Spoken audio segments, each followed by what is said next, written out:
Usually Janasena పార్టీలో ఏం జరుగుద్దంటే ఆ కమిటీస్లో ఉంటాం, ఉండొచ్చు, లేకపోవచ్చు.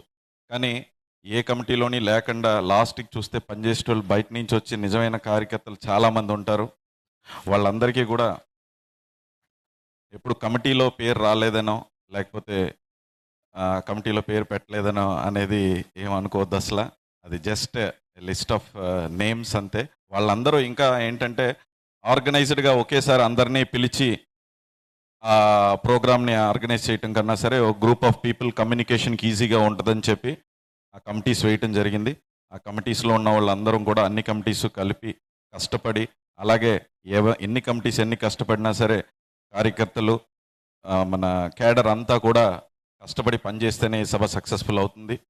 ఆ రోజు మాత్రం వాళ్ళని లోపలికి వదిలేరు, వీళ్ళు లోపలికి వదలలేదు, వాళ్ళు ముందు కూర్చున్నారు, వెనక కూర్చున్నారని మనలో మనం మాత్రం బాధపడద్దు అసలు. అంటే అంత పెద్ద ఈవెంట్లో ఆర్గనైజింగ్ చేసేటప్పుడు ఇలాంటి ఒక 2-3 జరిగితే జరగచ్చు.